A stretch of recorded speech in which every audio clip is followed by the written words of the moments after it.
Okay, so this is the continuation of chapter 10. This is the section on bonds. This does not include bond redemption. This is just the section on bond issuance. So bonds are issued by corporations, and you'll see government agencies, universities. They issue bonds in order of ways to collect money to do certain things. So, like for instance, you might see things at Los Medanos College that say, and I'm making this bond measure up, but it might say, this building paid in part by bond measure 5 or bond measure H or something like that.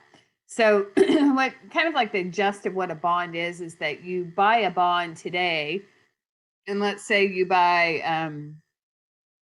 a $1,000 bond today, and then if it's an interest bearing bond, you get interest on that while you hold the bond, and then you get your $1,000 back in the future.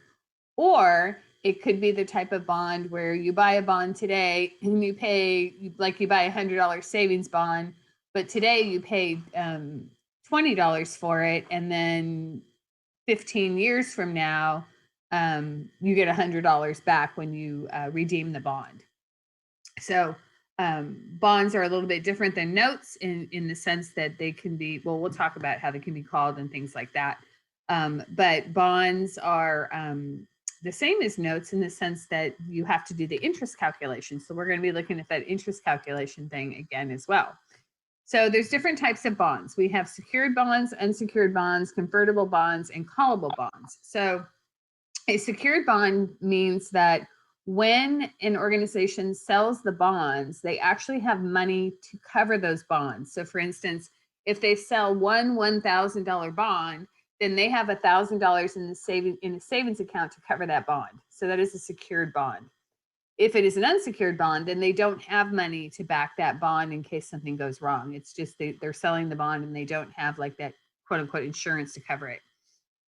A convertible bond is a bond that the bondholder can exchange that for a stock, or they can convert it for stock. So they can say, oh, I want to trade this bond for common stock in the company instead. And then a callable bond is a bond that can be called before its actual maturity date. It's one that the company can call later on after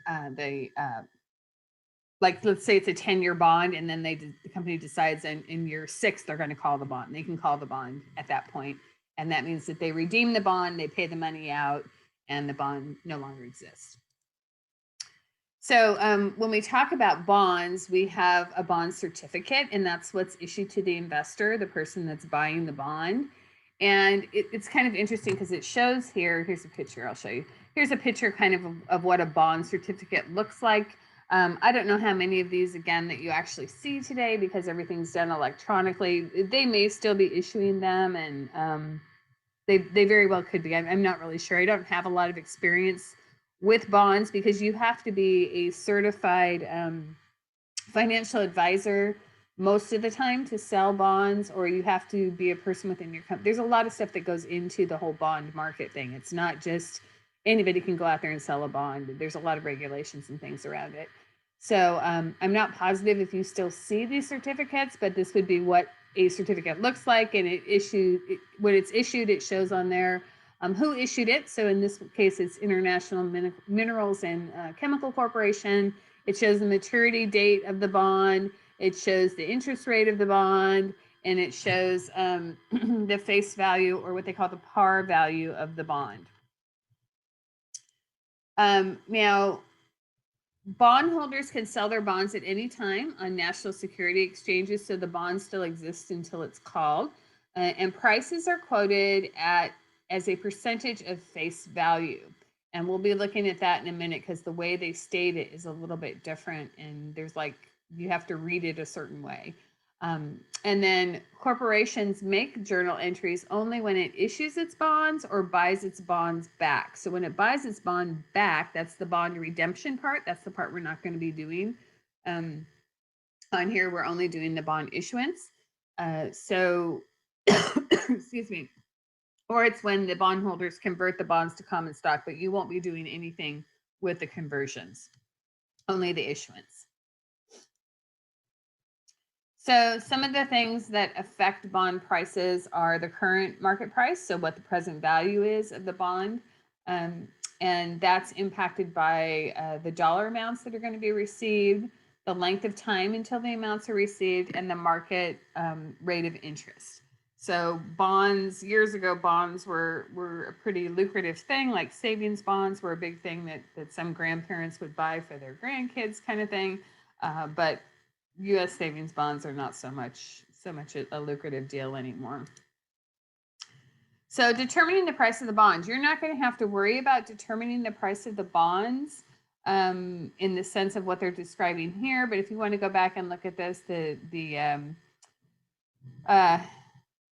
this slide's just kind of explaining how they go through the process of determining the price of the bonds. Now, the bond transactions. So as I said, a corporation records the bond transactions when it issues or sells the bonds, or when it redeems or buys them back, or if it converts them to common stock. We're only going to be looking at the issuance or the sale of the bonds, okay? So bonds can be issued at face value, which means it's exactly the face value of the bond. Bonds can be issued below face value, what's called issuance at a discount, or bonds can be issued above face value, which is called issuance at a premium. And bond prices are quoted as a percentage of face value. Okay, and we're going to look at that in the next part here. So here's an example. Now, on the screen, I have a section in parentheses that I highlighted in yellow, if you can see that. And I'm telling you what they're telling you in the sentence, because if you read the sentence, it says, Candlestick Incorporated issues 100 5-year 10% 1,000 bonds dated January 1, 2022 at 100. So at 100, what at 100 means is 100% of face value. So in parentheses there, what I put in yellow that says 100% at face value, you will not see that in your problems. Your problems are only going to show at 100. And you need to know that when it says at 100, it means 100% of face value. If it says at 110, it means 110% of face value. If it says at 150, it means 150% of face value. If it says 10, it means 10% of face value, okay? So this one is at 100. So that means 100% of face value. So it would be 100 bonds times $1,000 per bond, okay? Because there's 100 bonds, certificates, and they were $1,000 each. So that comes to $100,000. So we're going to, the entry is going to be January 1. We're going to debit cash $100,000. And then we're going to credit bonds payable $100,000. So that would be an example of an issuance at a bond at 100% of face value, okay? Let me go down to the next slide here.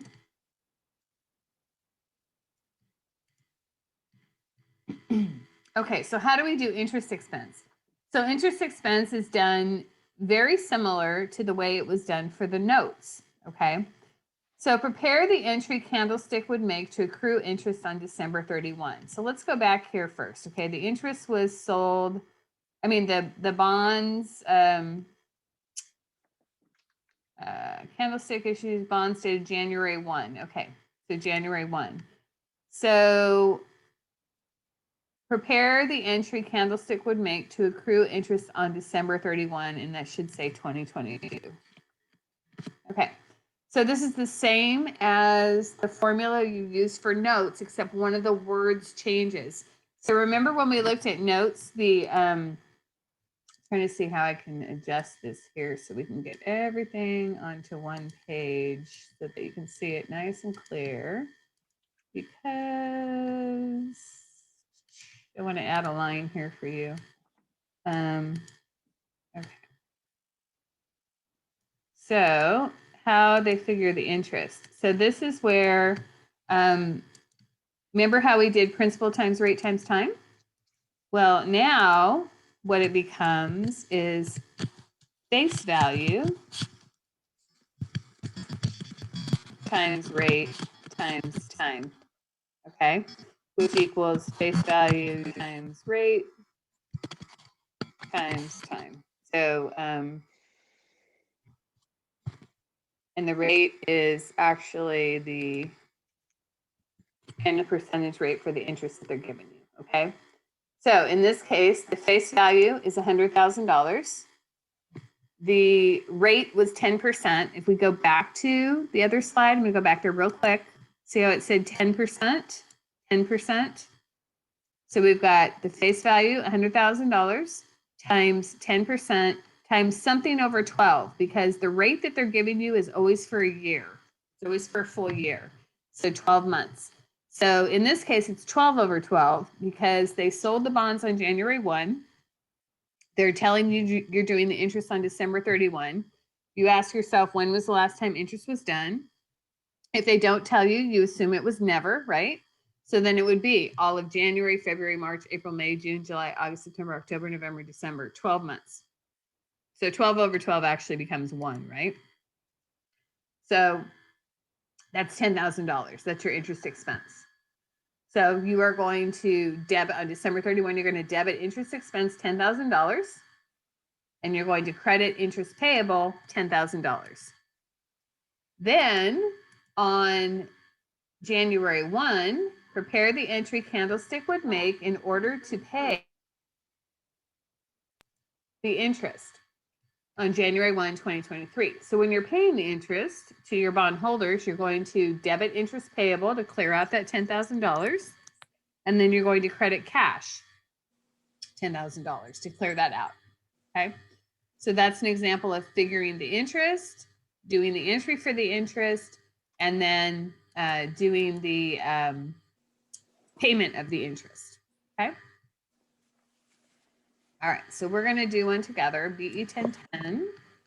So let me get the Excel sheet open here. BE 1010.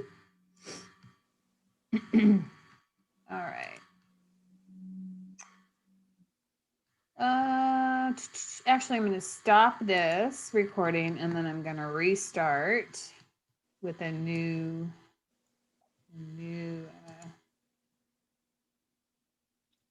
recording.